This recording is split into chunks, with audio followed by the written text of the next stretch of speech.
Respected Chairperson, honorable judges, and learned audience, Assalamu alaikum and very good afternoon.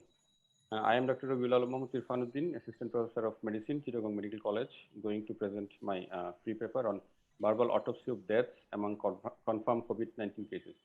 Principal investigator of our study was Dr. Aniruddha Ghosh, Professor of Medicine, Chittagong Medical College, along with the faculties of Chittagong Medical College, Kumilla Medical College, and Cox's Bazar Medical College. We all know that the 1st January of 2020 started with the cluster of pneumonia cases in Wuhan.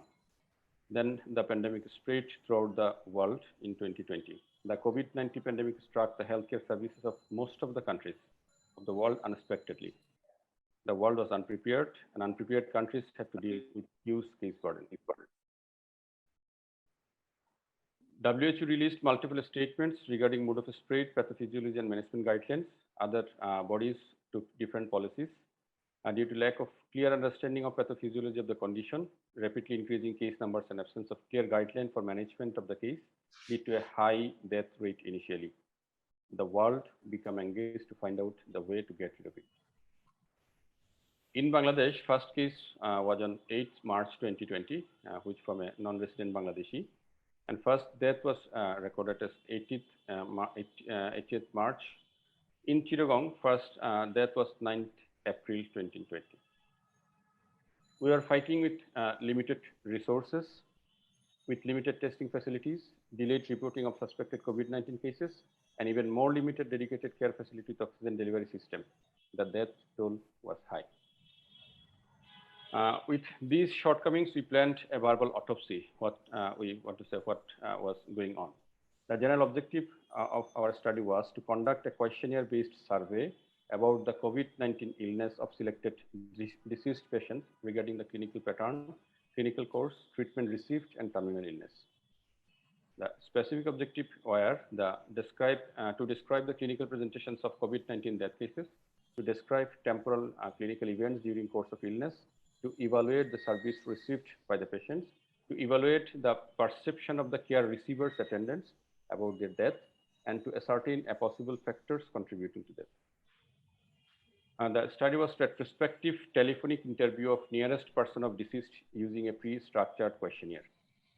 We had no definite sample size. For a definite period, we got information from 300 death cases we planned. The list was of confirmed COVID-19 RT-PCR COVID-19 case death from March 2020 to September 2020 of Chattogram, Cox's Bazar, and Kumilla districts were collected. Contact numbers of every person of the list were called. We interviewed the deceased responsible attendant or relative who had a clear knowledge about the illness. After taking verbal consent, the whole conversation was recorded. This was our case record form. At a glance, total death in register were 423, received phone call were 265, consented people were 222, and we have 162 complete data. More than 40 years age people were more vulnerable, and among them 61 to 70 years people suffered most. There were clear male predominance, but age difference was not statistically significant. Maximum patients died in hospital. 77.8% of the patients were treated in hospital at some point of time, and 13.6% were brought dead to hospital. Among the symptoms, fever were the highest, dyspnea 74.8%, and cough were in 50%. Other symptoms were confusion, chest pain, anorexia, fatigue, diarrhea, sore throat, dizziness, altered sense of smell, and a few other symptoms. Among the risk factors, diabetes were the highest, 49.1%, and among 32.4% patients were hypertensive. Other risk factors were chronic heart disease, bronchial asthma, obesity, and smoking. 38.3% patients got low molecular weight heparin. 19.4% did not get oxygen before their death. 10.8% got ivermectin. 49.6% patient got azithromycin. either by prescription or their own. This was the list of causes of death, what family members think. When we interviewed the family members who received the phone call of deceased person in the list, as their perception, loss of time at the home, 23.4% attendant thought that the main contributing factor of death was loss of time at home. Lack of quality service from the healthcare workers, 12.6% thought that, and 12.6% claimed that due to lack of doctors, their patient died. 9.9% claimed lack of nurse. 9% claimed for lack of machine. And other causes are lack of bed in hospital, lack of oxygen. Only 7.2% that attendants claimed that due to lack of oxygen, patient died. Lack of transport was there, and financial constraints. Our inference were comorbidity like diabetes, hypertension are risk factors for COVID-19 death. As well, all studies of the world, according to this statement, male were more affected and most suffered. Patients lost their lives due to delay in house, improper use of drug. As because we had no definite treatment protocol at the early situation of the pandemic, multiple drugs were tried throughout the world. Bangladesh was not the exception. Lack of oxygen was one of the contributing factors in initial stage due to awareness of the disease among the community, lack of oxygen supply in the healthcare facilities, lack of knowledge about pathophysiology role of thrombosis in steroid was not known to us, and we used less steroid or less low molecular weight heparin in case of severe patient also. Lack of healthcare facility was contributed in initial phase of the pandemic. The findings of the study partially reflect that the state of confusion and the helplessness of the patients as well as the caregivers during the initial phase of the pandemic. Delay in treatment seeking, lack of knowledge about pathogenesis, and inadequate oxygen supply and shortage devices like high flow nasal cannula were crucial in initial deaths of COVID-19. This was the first of such study to our knowledge. And for this is a unique study, we think. Our limitation was that verbal autopsy requires face-to-face interview, but due to COVID situation, it was not possible. And that total study was dependent on the recall of events by the respondent. We humbly acknowledge the respondents who kindly agreed to give the interview with a heavy heart of their death of their near one. He's Dr. Shamiul Islam Babu, Associate Professor of Orthopedics. Yesterday was his first death anniversary, and he was in our death list. We pray he will take place in Jannah. This is the picture made of the healthcare workers who died due to COVID. We want to pay the homage to all the dead healthcare workers due to COVID fight. Thank you. Thank you all. Thank you. Now crossing, Professor Mojammel Haq is the Professor of Biochemistry, Bangabandhu Sheikh Medical University. He is also one of the renowned researcher. Dr. Professor Mojammel Haq, do you hear me? Yes, thank you very much. Any question to the presenter or any comment? That's a very good presentation. So he has picked up the different issues and different information which are very much befitting right at this moment. So actually this presentation reflects the actual causes of mortality in our COVID dedicated hospital. What was the actual problem where we actually like to focus our attention so that we can in future reduce the mortality. From this point of view, he has tried to focus over the actual lapses and gaps of our COVID management. So the information that we have got from this presentation, so if you can pick it up, then in future, we can look into these matters to reduce our COVID mortality as well as to improve our COVID management. Thank you very much. Thank you. Professor Sandeep Misra, any question to the presenter? Professor Sandeep Misra? Yeah. So this autopsy, reflects the patient's relatives' perception. which may not necessarily be the cause of death. So this is how the patient's relative perceived their dear one dying. So, if you could incorporate the doctor's perspective also who was declaring, then you might have known better whether, that was really the cause for death, number one. Number two, I wanted to know, where did you encounter or find out any patients in whom steroids were given earlier than, the recommended time? Because I think that is one of the most important things that we are, in our country, we are finding that this is one of the important factors, especially among the healthcare workers and the doctors. Because the doctors, we found, were starting steroids too early in the course of the disease. So as soon as they had some fever 1 or 2 days, they started the steroids. And we know of cases who, when really desaturation started setting in, by that time they were already on, intravenous steroids. And then further addition of escalating of steroid dose did not help them. So did you encounter any such patients in your study? In our study, when we conduct the study, the steroid guideline was not clear among the, as because there was no established research throughout the world. In our primitive guidelines of national guidelines, methylprednisolone was recommended, and it was recommended for the moderate to severe cases. And when the patient hospitalized, we usually used for this patient, and escalating or de-escalating according to the severity of the patient. Who reached to the hospital, mostly the tertiary level hospital. But the patient who died in the home or who didn't attend the healthcare facilities due time, they could not get the facility to get the proper drug. They were used azithromycin or OTC-like drug from the coax or their near one advice, and they came to us at the late hour. We tried, but we failed. But now in our country, the guideline is just up to date, and the steroid guideline is up to date. Thank you, Professor Abdullah Shahivonde, sir.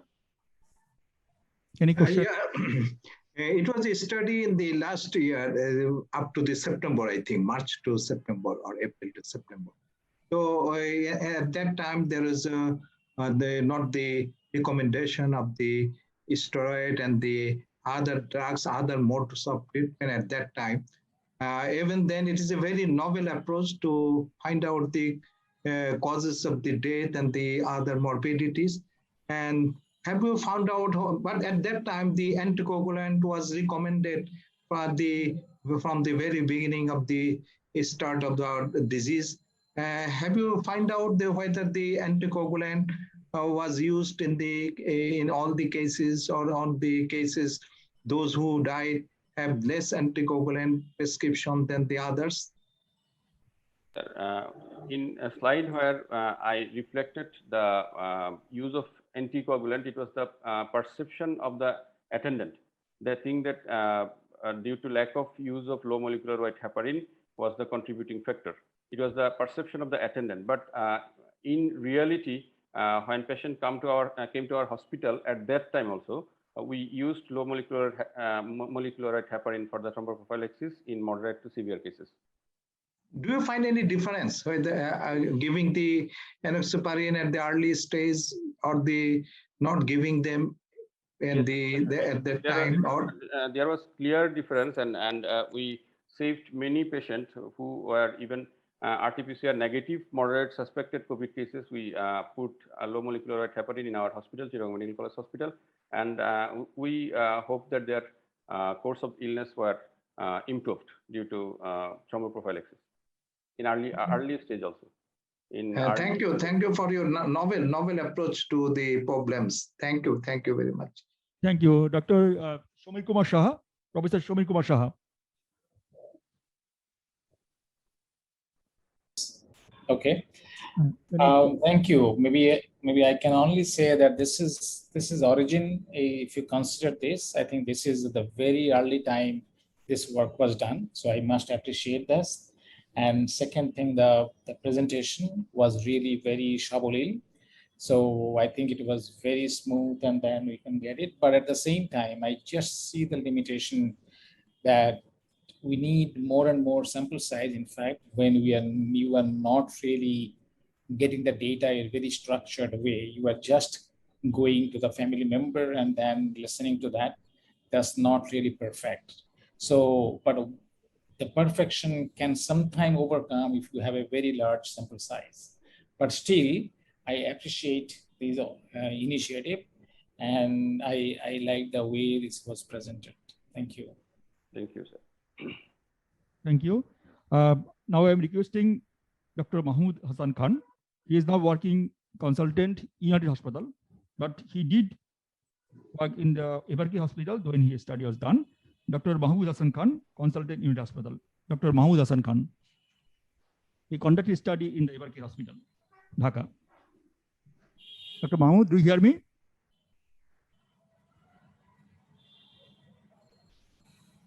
Please share your screen. Please unmute yourself. Dr. Mahmood Hassan Khan.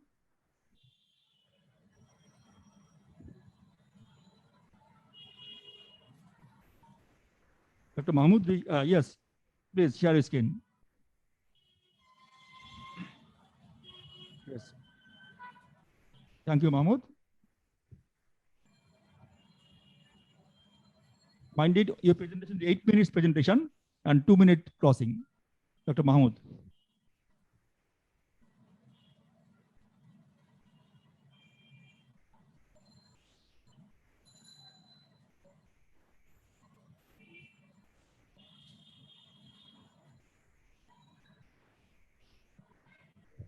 Dr. Mahmood, please unmute yourself.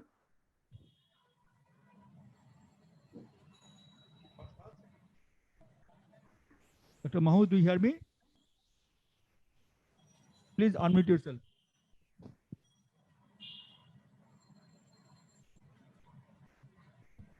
Dr. Mahmood.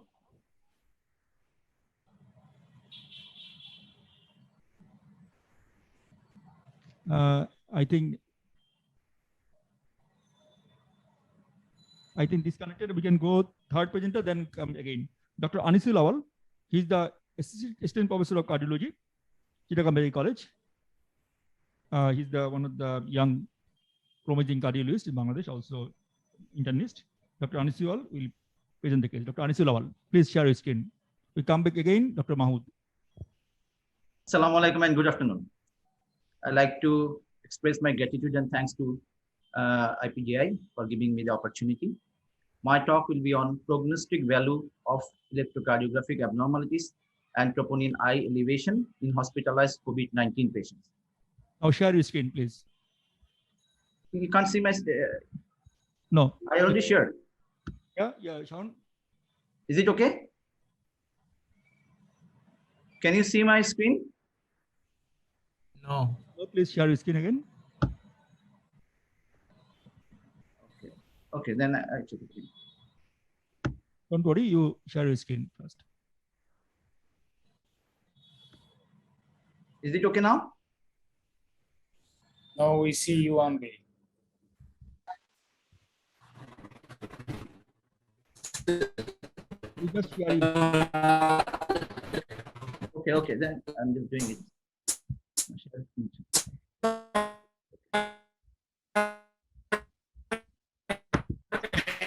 Okay, Yeah. now it's okay. Okay. The big screen? Okay. Yeah. Thank you so much. Yes, start with. Okay. Coronavirus is now pandemic, shaken the whole world, including our country. Now, wave after waves are coming, and well, yeah.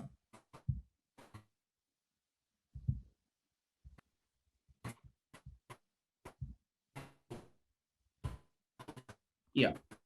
So mortality increased due to cardiovascular involvement, especially myocardial injury. Myocardial injury is heralded by elevated troponin level, And electrocardiographic change and troponin are the two highly available, commonly used parameters to detect myocardial injury. And this can be used to predict the prognosis of COVID-19. So we undergone a study. This is a prospective observational study. 4 tertiary care private hospitals of Chattogram was taken. And the study period was from June 1st, 2020 to December 31st.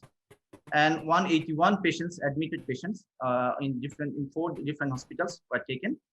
We take informed written consent from the attendants or stable patients. And the diagnosis of COVID-19 was confirmed with RT-PCR.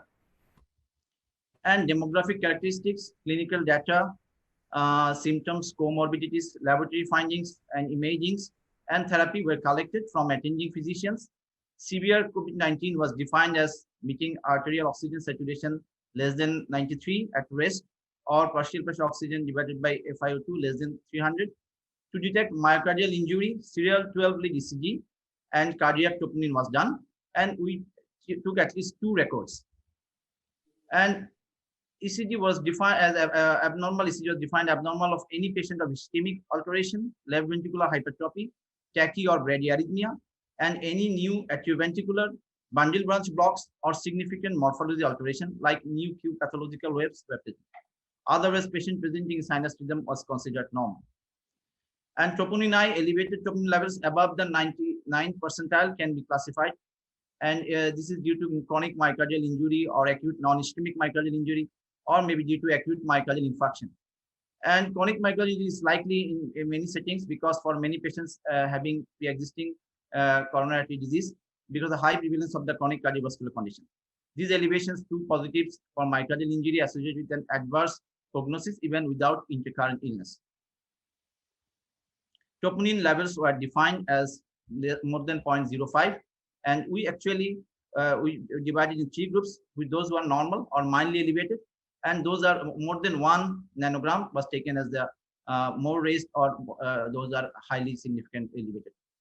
And we took take also creatinine kinase, proBNP, and D-dimer, ferritin, HRCT scan of the chest. And some patients, of course, we have done echo, but we couldn't make echo for all. And statistical data was processed and analyzed using computer-based software, and discrete and qualitative variables were analyzed by chi-square, and continuous variable were analyzed by t-test. So elevated troponin levels above 90% can be classified. Okay, I think, yeah. So there's the study results of 181 patients with the mean age of 54, and majority of the patients are male, 63.5%, and they are mostly 31 to 50 years age group. And the comorbidities, hypertension was the most common comorbidities. Then next, diabetes, smoking, hyperlipidemia, chronic kidney disease, coronary artery disease also. And in the pie chart, you can see the leading comorbidities is the hypertension and the diabetes. And common symptoms, fever and cough are the 2 predominantly common symptoms, but there is also fatigue is also important symptoms to come out.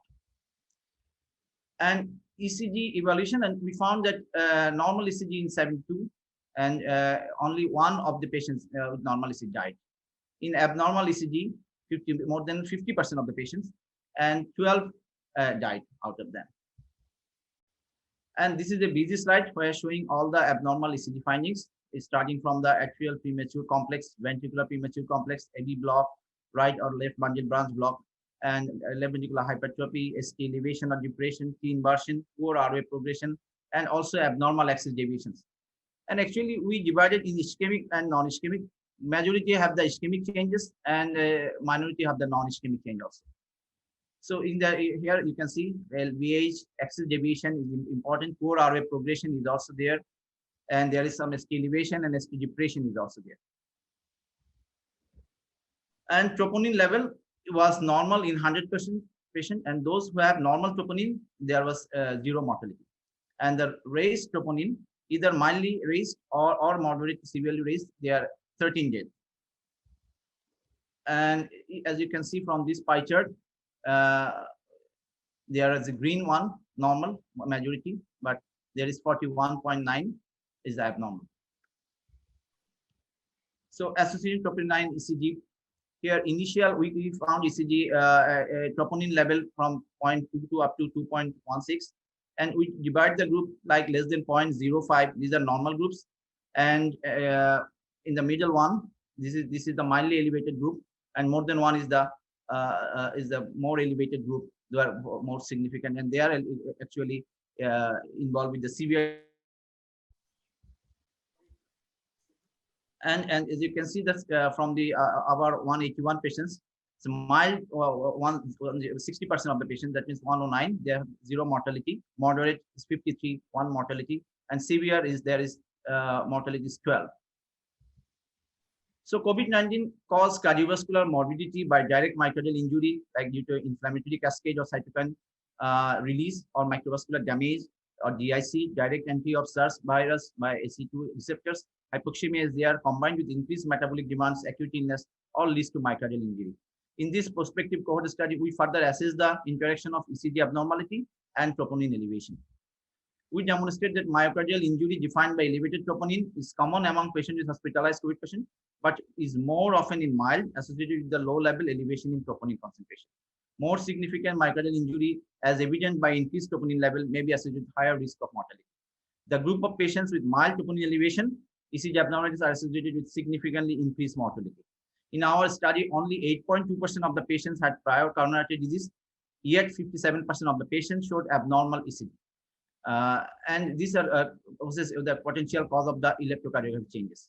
In a case report by Jung et al., changes documented in COVID-19 patients with fulminant myocarditis, sinus tachycardia, and right bundle branch block was his predominant finding. And his RBB pattern without significant STT change was his findings. And Kim et al., he found that interventricular conduction, premature complexes, and related myocarditis, while a few other patients ST elevations. Diffuse ST segment elevation in infralateral leads, ST depression, T inversion in V1 and AVR, while the ECG finding study done by Incredi et al. Arrhythmia was reported in a COVID-19 patients with severe disease than those with the mild disease. In our study, 44 versus 6.9, which is statistically significant. Atrial premature complex, ventricular premature complex accounted for 3 to 4%. Abnormal ECG changes in our study, conduction abnormalities like atrioventricular block, left bundle, or right bundle branch block constitute only about 5%. In our study, sinus tachycardia was seen in 55% of the patients. Sinus tachycardia is noted to be the frequent manifestation in patients with COVID-19. Wang et al. In his studies showed that severe and critically ill COVID patients found sinus tachycardia to be the second most frequent ECG change. The relationship between STT change and ECG and myocardial damage with poor prognosis has been demonstrated. Abnormal ST segment elevation or depression was the most common abnormal ECG manifestation in our study. This is around 27%. These changes had a statistically significant difference among severe and non-severe groups. This prospective study demonstrates that more than half of the patients admitted with COVID-19 have either elevated troponin level and abnormal ECG at admission. Both these parameters significantly associated with poor in-hospital outcome in hospitalized patients. And this is our finding is in agreement with Galev et al., who also found his half of the patients admitted in ICU, and in the ICU, 30% of his patients having the troponin change, and among these 30%, 50% are died. The study observed a significant difference regarding relation between cardiac troponin and death. Deng et al. Found the presence of myocardial injury in the form of myocarditis, and also he found that 37% of his patients having troponin raised, and these patients are died actually. Cardiac troponin levels were significantly increased week before death, and this increased troponin is a warning sign for the death of patients with COVID-19 and should be taken seriously in clinical practice. Recent data has shown that cardiac troponin levels are mildly elevated in all patients with SARS-CoV-2, but troponin levels are markedly elevated in patients with severe compared to those with the milder form of disease. Another study suggests that troponin elevation was frequent in COVID-19 patients. Presence or absence of ECG abnormalities could be used to enhance risk stratification of hospitalized COVID patients. So we have some limitation. This study number is not great, and we have selected purposely selected from hospital, some selected hospital. There may be selection bias, and we did not have all patients have the baseline ECG. This is our limitation. And so in conclusion, Mr. Chairperson and the panelists, this study was concluded that cardiac troponin I and abnormal ECG have predictive potential for mortality in hospitalized COVID-19 patients. Myocardial injury is more commonly seen in COVID-19 patients who died in the hospital in the form of elevated troponin levels and ECG abnormalities. and there is a positive correlation between death and elevated troponin levels and ECG abnormalities. So these study findings could be used to enhance risk stratification in patient hospitalized COVID patients. These are my reference. So thank you very much for your kind attention. Thank you, Dr. Anisul Lawal. I'm requesting now Professor MD Mojammel Haq, sir, please, any query for the to the presenter? Thank you very much. Dr. Anisul Lawal, you just listen. When you go for presentation of any scientific paper in any forum, maybe within country or outside country, don't go for the discussion and don't go for the reference. Reference and discussions are not the things to be discussed when you will go for the paper presentation. So paper presentation is a different art. So try to avoid this discussion and reference from your presentation. And next is, you are actually trying to assess the, to find out the relationship between the ECG findings as well as cardio-specific troponin I at baseline data with the mortality or outcome. And that's why you have said it's a prospective observational study. And you also have commented about your design that is a cohort type of study. So for cohort study, you have to have a comparison group, the normal ECG, abnormal ECG, normal troponin I, abnormal troponin I. Then you will go for the. Now, second thing is that your objective is okay. It's quite obvious that if a patient present to you with the abnormal ECG finding, very high cardiac troponin I, this sort of patients, obviously, they will show much more worse type of outcome. So from this viewpoint, but even then, in case of COVID-19 patient, you have tried to associate these two important independent variable with the outcome. That's a good thing that you have done. So the clinical statistical analysis that you have done is only the chi-square test. So some other test you could choose to do, which are much more important in this particular research, because we are going to try to find out the prediction risk of the abnormal ECG to cause death, risk of high troponin I to cause death. So in overall context, it's okay.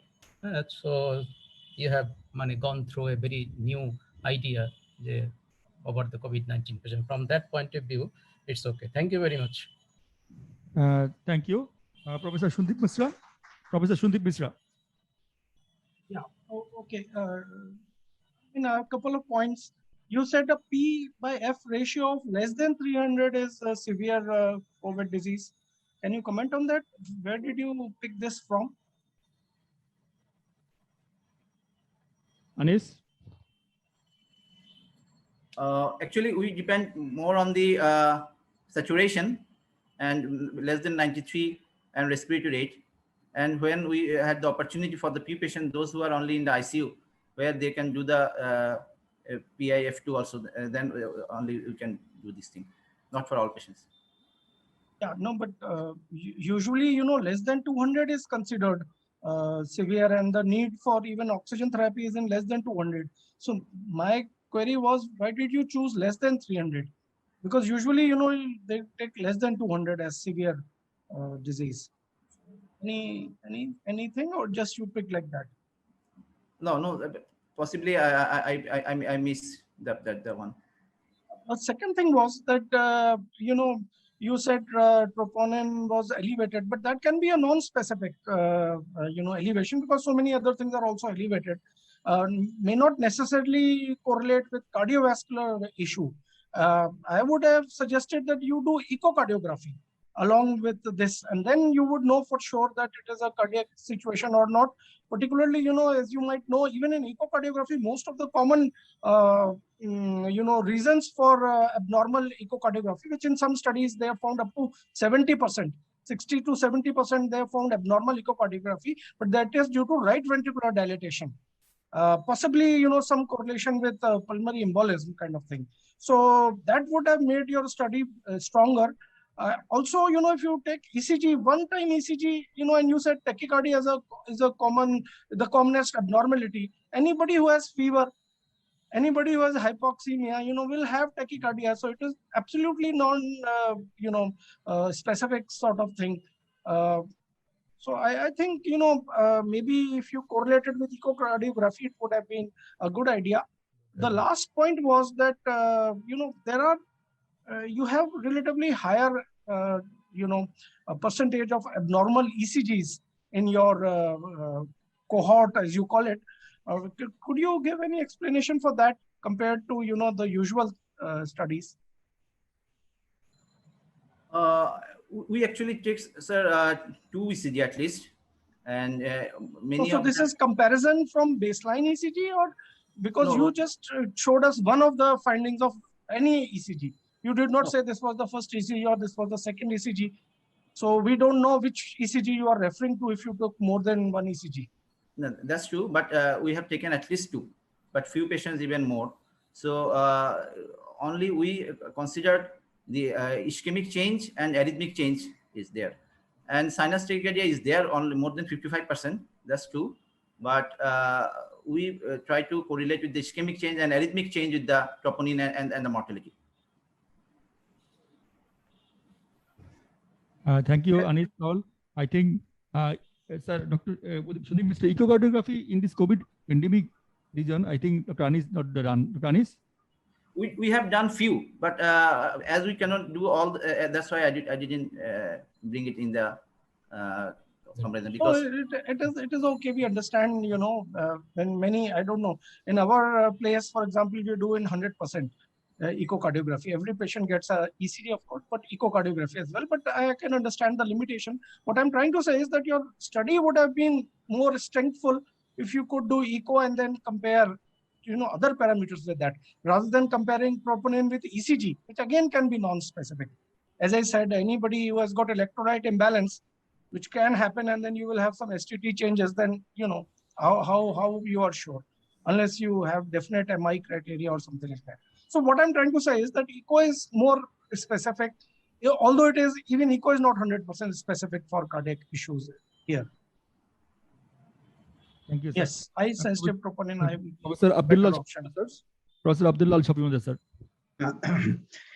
Though the echo was warranted, but you know that it is not possible in most of the times due to some constraints in our resources, because you have to have the dedicated echo machines and you have to make the echo. So what did the Anisul Awal did is a simplified approach to the problems and the rise of the troponin. And what you can do, you can add some clinical findings also with with your ECG, the troponin and the clinical features of the patient. And that would be more practical rather than going to the other sophisticating investigations. So you might have added the clinical features, and you said that the troponin level was higher in more than 50%, but it is not the case in the literature.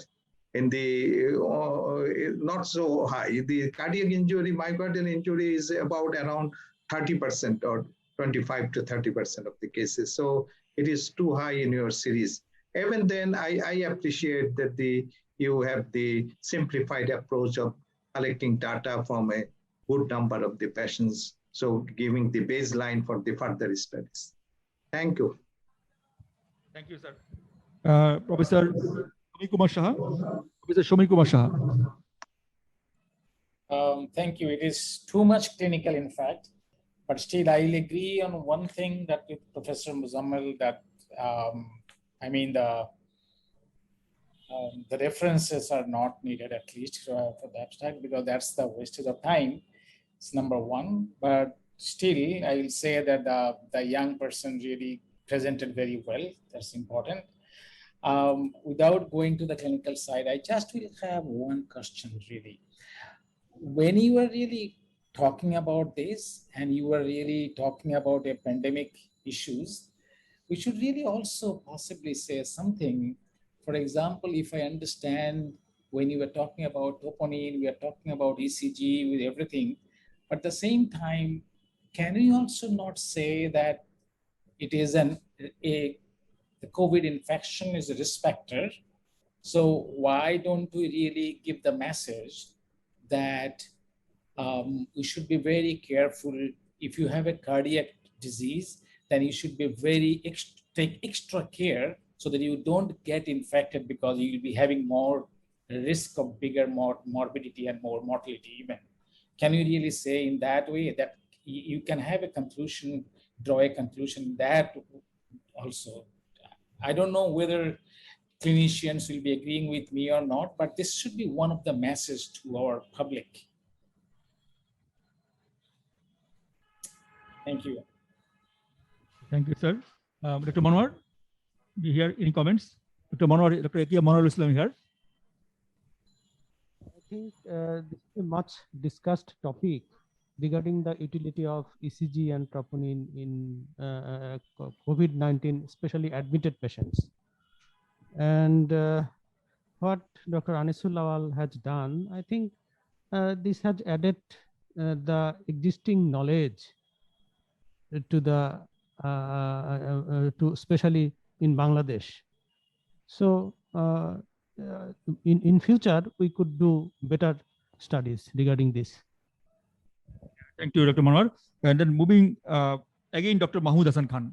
Dr. Mahmood Hassan Khan is the consultant of United Hospital.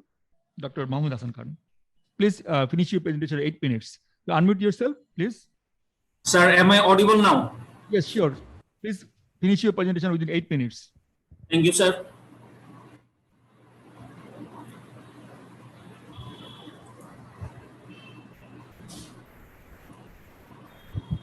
Thank you for your patience, and I am extremely sorry for the previous technical difficulties.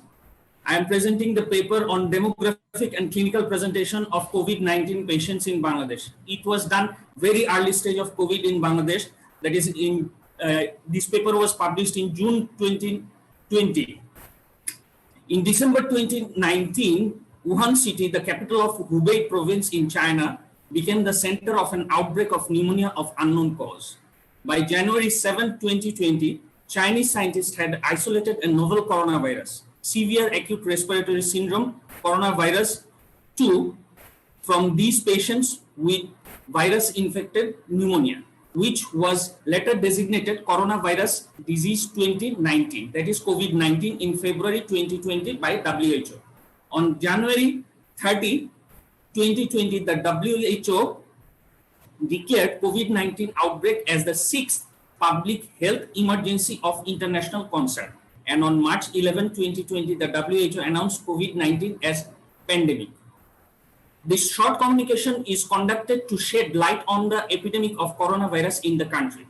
Here we present details of our patients admitted to the Evercare Hospital in Dhaka, Bangladesh, with laboratory confirmed COVID-19 and a definite clinical outcome, that is death or discharge or recovered.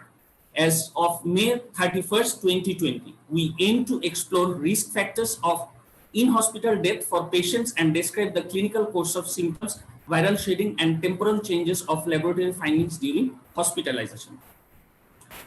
The study aimed to explore risk factors of in-hospital death for patients and describe the clinical course of symptoms, viral shedding, and temporal changes of laboratory findings during hospitalization.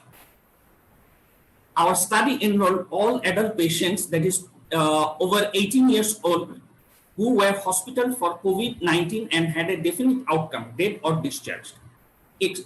Before April 2020, SARS-CoV-2 RNA detection results were not available in the electronic medical records of the hospital, and those patients were excluded from the study. It was a retrospective analytical study where purposive sampling was done. In this retrospective single-center study, we included all adult patients with laboratory confirmed COVID-19 from Evercare Hospital, Dhaka, Bangladesh, who had been discharged or had died by May 31st, 2020. The study population was divided into two groups. Group 1 includes patients who survived from COVID-19 disease, and Group 2 includes patients who died from COVID-19 disease. Demographic, clinical treatment, and laboratory data, including serum samples for viral RNA detection, were extracted from electronic medical records and compared between the groups. These are the variables. The variables are divided into demographic variables, risk factor variables, clinical variables, laboratory variables, and outcome variables.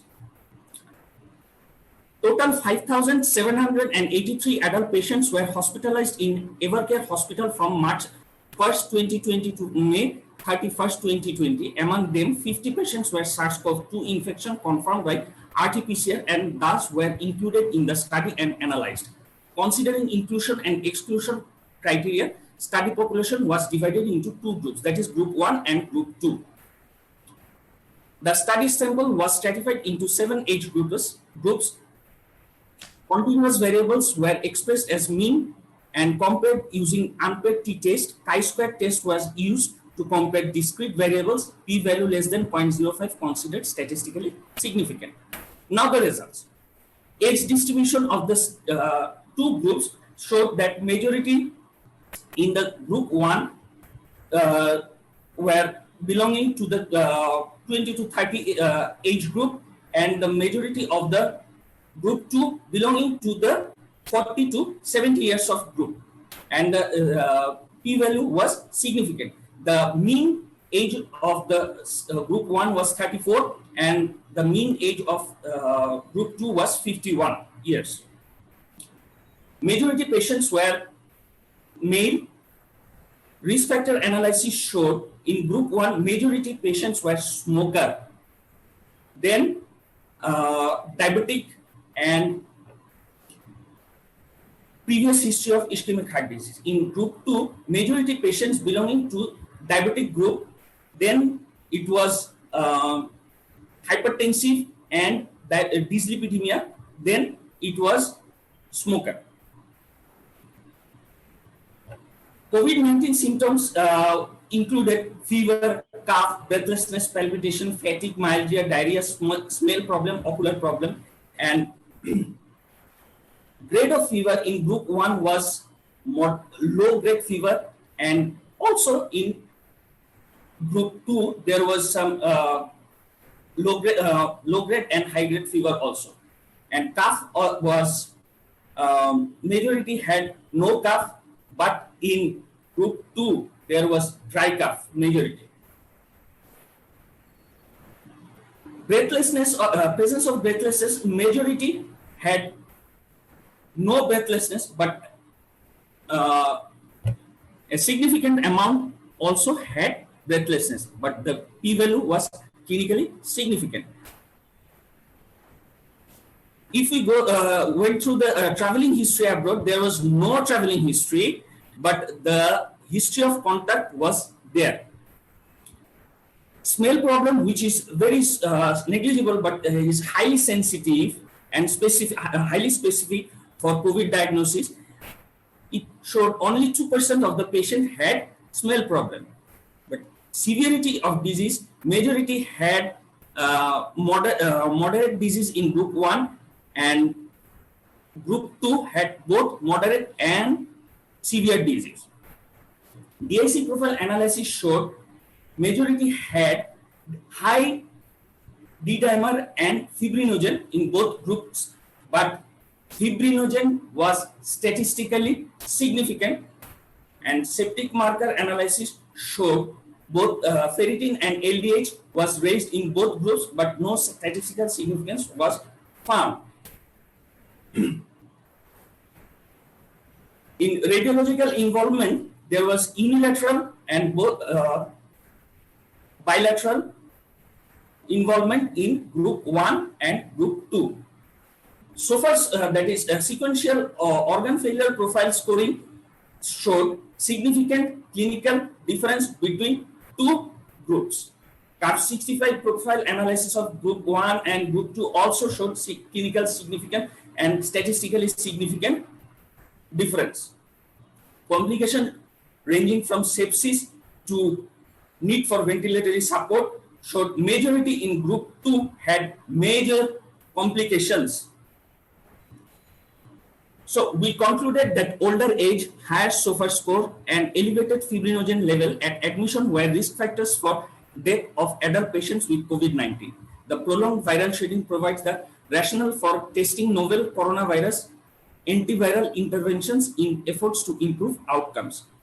Some limitations were acknowledged by the study team. Not all laboratory tests were done in all patients, including IL-6. Therefore, its role might be underestimated in patients in hospital death, as it was a retrospective study. Patients were sometimes transferred late in their illness to the hospital. Lack of effective antivirals, inadequate adherence to the standard supportive therapy, and high-dose corticosteroid and other non-proven anti-COVID drug use might have also contributed to the poor clinical outcomes in some patients.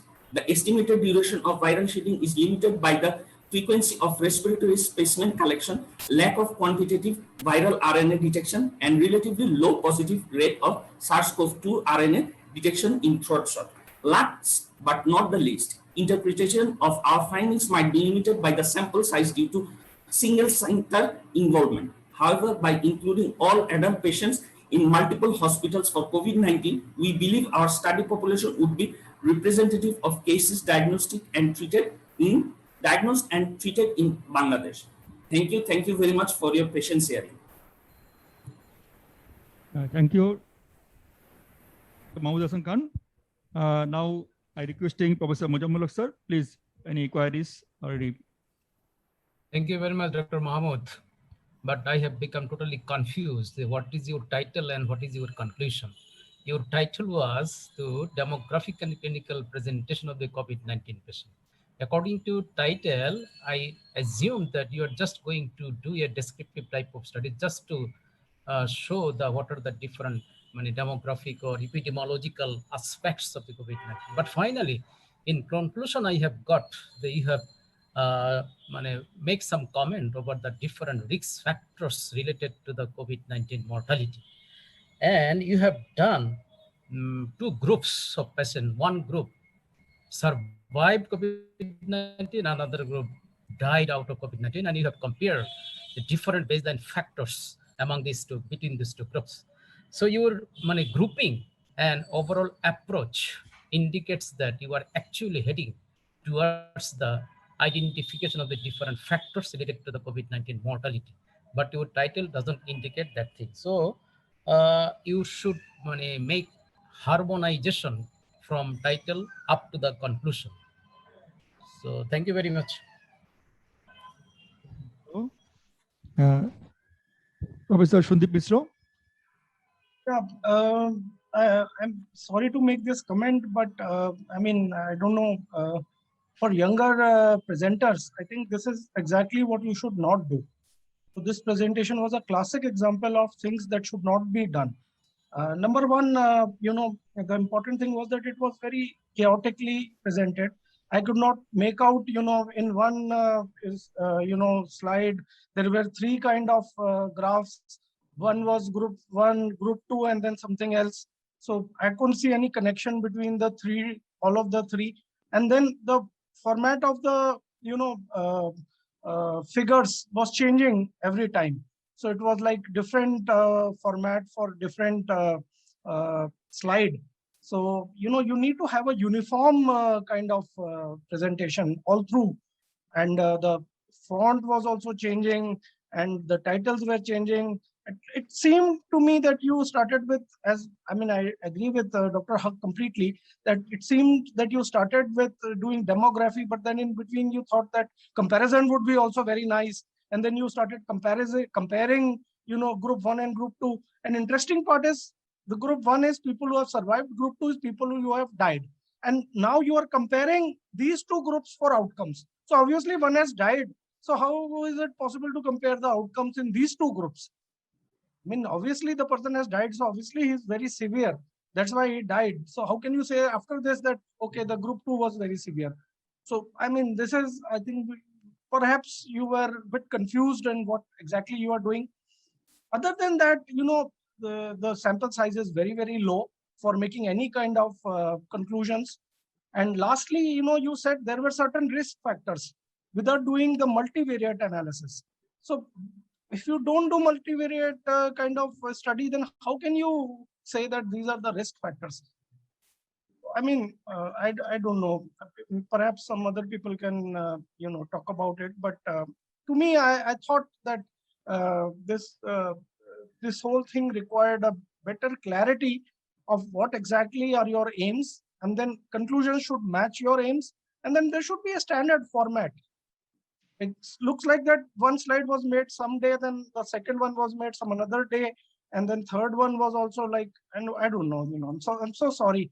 But I think it is for your own good that whenever you make later presentations, I think you should take care of these things. Professor Abdullah Shaibunder, sir. Yes, I have two queries to Dr. Mahmood Hassan. Dr. Mahmood Hassan, are you with us? One query, this study has been published elsewhere? Yes, sir. It has been published? Yes, sir. Oh, but the published material need not to be presented in another meeting, particularly in the competitive program. Number one. Number two, you took the 3 months period from the March to May 2020. So you can increase your number if you include the more patients during this period over the last few months. So that will strengthen your findings. And these are my two queries. Okay, thank you. Thank you, Professor Shumil Kumar Shah. Thank you again. I'll be maybe going with my other colleagues who the comments are very same. I was also little confused, not little, completely confused because it was too many variables. And then it was very difficult, in fact, the way it was going to understand what's going on. That's number one. But then all those are maybe also coming from the other colleagues. But then I have one thing, viral shedding. That's one important thing, which is really some microbiology is there. So when you were talking about viral shedding, then also you could have used it in a better way, in fact, that what was the CT value initially, and then how many days you were there. You didn't show any of those things even. So even the viral shedding was not really clear. So altogether, I mean, all those, the origin, content, presentation, and QA, and question answer, all those things, I mean, all those are buzzer, in fact. So unfortunately, it is, don't upset with this, the young boy. I'm sure that you will be, all these are, you can make sure your next presentation will be much better. Thank you so much. Thank you. Thank you, sir. Don't upset Dr. Mahmood Hassan Khan. I think during COVID era, we are doing tremendous job in the health workers in a risky period. They are doing in the cardiology unit. They prepared the papers, also presentation is the exciting. We are IPDA has planned to develop the young fellows at the research methodology and how to write a manuscript. We Professor Sundip Musto with her, Professor Mujammil Haq, Professor Ridwanur Rahman, also our proctor will begin after COVID era. I think so. Third wave. I think we have in the August we will start. Now we're requesting Dr. Faraduddin Hassan Chaudhary. Dr. Faraduddin Hassan Chaudhary from Dhaka Medical College Hospital. The last presenter, I think you will finish 8 minutes.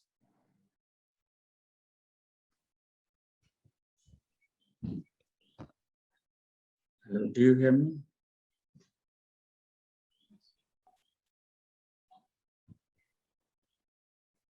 I will hear you. Yes, start.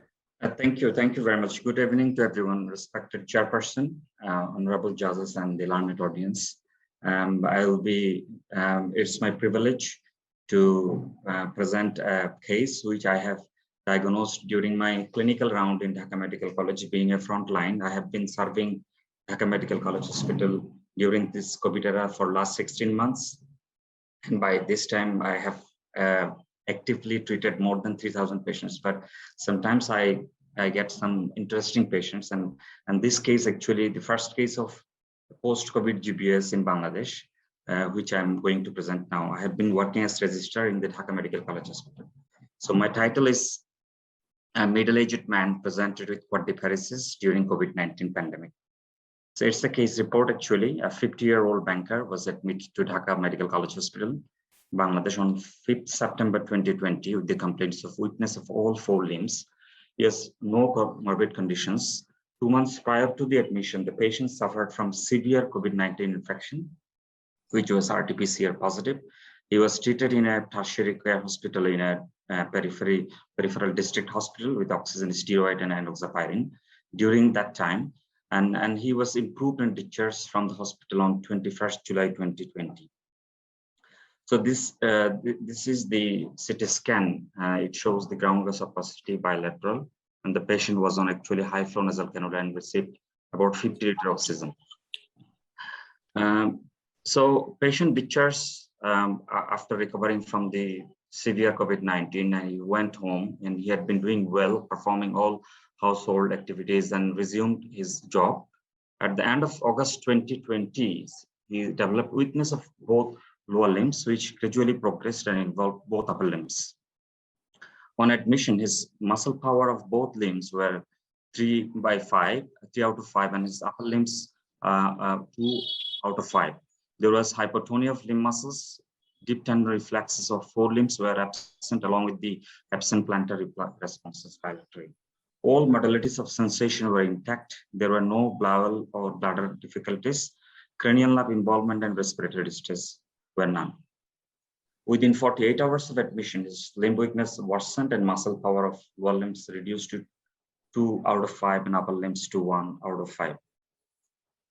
So I have recorded that video with consent, and I have also taken consent to show this video in this presentation, in this conference.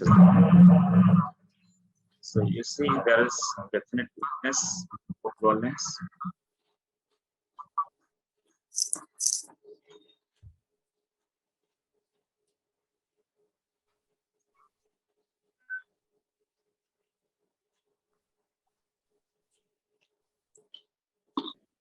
So, and because of the classical neurological finding, and we actually came up with the final diagnosis, because we did nerve conduction study, which revealed acute inflammatory demyelinating polyneuropathy, and the electrolyte level was normal. And we did lumbar puncture and did CSF study. It showed albuminocytological pleocytosis, and the CSF protein was high, it's 0.93 gram per liter. However, we did actually RT-PCR and the antibody level of the antibody test of the CSF, but RT-PCR came negative, but antibody were found positive, both immunoglobulin M and immunoglobulin G. So we started intravenous immunoglobulin at the usual dose for the other GBS, like 0.4 gram per kg per day, and was started immediately and given over 5 days, leading to a significant improvement of the weakness. Within 2 weeks, patient completely recovered. So after 1 week,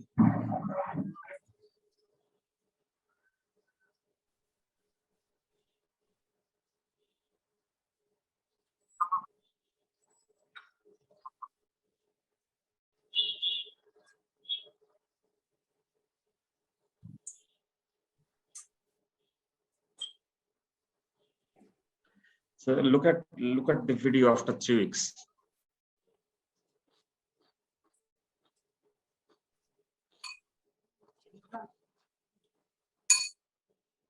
So patient is walking, and there is good muscle power in the upper limbs as well.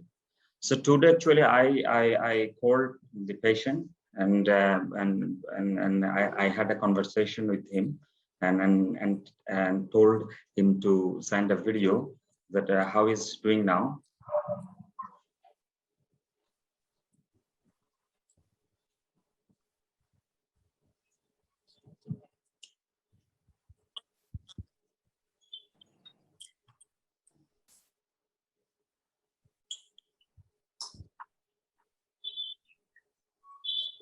So this is the timeline of the illness. On 5th July, you see from the left, patient took hospital admission. On 21st July, a patient discharged from hospital after recovering from severe COVID-19. And on 28 August, patient developed lower limb weakness. On 2nd September, patient developed quadriparesis.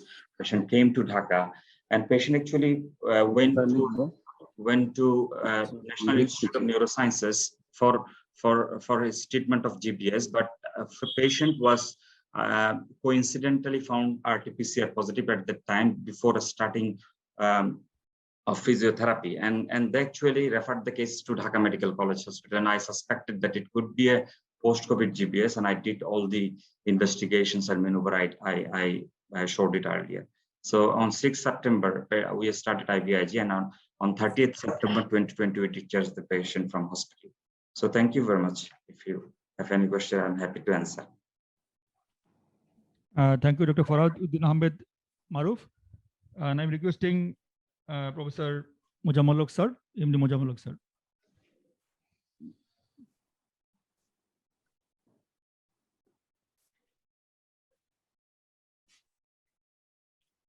Sir,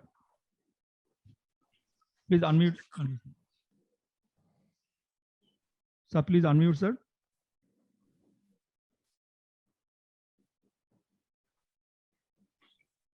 হ্যাঁ, শোনা যাচ্ছে আমাকে? শোনা যাচ্ছে, clear sir. এখন শোনা যাচ্ছে? Yes sir. Okay, thank you very much. This case presentation is very fantastic. I'm very impressed about this case presentation, but the doctor who have presented this case, I have only one suggestion. Whenever you will go for the case presentation, there is a format. There is a format for presentation of the cases, and in that format, we need different types of information, and these information you have to incorporate in your case presentation in any particular scientific session. So if you follow that format, it would be very nice presentation. So for future, this presentation, I definitely admire your presentation, but for your future learning, you whenever you go for the case presentation, you try to follow that format of the case presentation. Okay, thank you very much. Thank you, Professor Shundeep Mishra. I have one question to ask. So this patient had COVID about a month back, or about 2 months back, and then he developed this. So how sure you are that this is a post-COVID complication? Can it not be a per se LGBS unrelated to COVID? Why do you say it is? Thanks, Prof. Mishra. Actually, we tried to do CSF, a COVID antibody, and it came positive. But actually, we don't have the lab facilities to exclude other causes of GBS. So because it really resembles the natural history, looks like that it after recovering from GBS, severe COVID-19, patient developed classical clinical presentation of COVID-19, and we did CSF, and it came to be like that of GBS, and also the antibody titer came high. For that reason, actually, we yes, it is our limitation that we couldn't actually exclude other causes of because GBS. After COVID infection for 1 year, the antibodies will be raised. Now, if somebody has even a road accident, then do we link it with the COVID disease that he had? Because antibodies will be positive for next 1 year. It's a very valid point, actually. And did you see for serum ferritin, D-dimer, CRP? Yes, I'm sorry. I did all the investigations, but I didn't show this here because I tried to make the presentation with the time constraint. That's why actually I didn't try to make my presentation busy with other investigations. Tell us now what was the ferritin level, D-dimer level? Because that could be important. No, if these are persisting.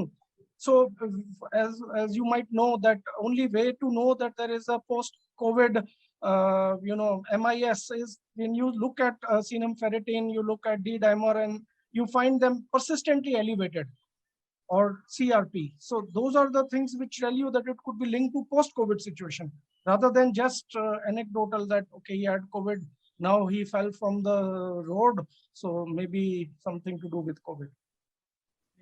You understand what I'm saying? Yeah, I have understood. Okay, I think I'll pass on. Hello, Professor Abdullah Shafi Mohinder, sir. Professor Abdullah Shafi Mohinder. Yeah.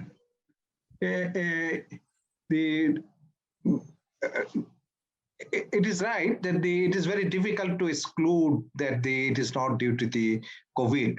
and because of the inflammatory markers in the Guillain-Barré syndrome is also increased, and the CRP will be raised, and in any inflammatory conditions, ferritin will be raised. And so it is very difficult to correlate that it is a post-COVID, a part of the post-COVID syndrome. Even then, it may serve as a piece of information for the others that this sort of a complication may develop in the post-COVID conditions. So thank you for presenting a very nice case. Thank you. Thank you. Thank you. Professor Shamir Kumar Saha. Okay, thank you. So very good presentation. Very good presentation. Thank you so much, Dr. Farhad. I'll say it is important, but at the same time, it is a very, very rare case. And when you have a rare case like this, then you really have to exclude that. Could you not try for the CAMPI antibody or something? That also could be one of the interesting things you could have tried, in fact. But again, I will say it is very difficult to exclude, but still, you really presented very well. That's very important. I mean, it's not really always result. The way you presented, then the way you really put the subject also to us, that's very helpful. Thank you. Thank you, sir. I think all the presenters nicely presented, and IPDI sent them to Memento from the IPDI Foundation. We will declare the result at the closing session at 11 p.m. and I collect the marks from our judge very soon. Thank you, everybody. Thank you, dear judge, Professor Abdullah Shabimundar, Professor Sandeep Misra, Professor Shamir Kumar Saha, Professor MD Mojammel Haq. Thank you, sir, for your gracious presence in our session. Thank you, Dr. Abir Alam, Dr. Mahmood Hassan Khan, Dr. Anisul Awal, Dr. Faraduddin Hassan Chaudhary.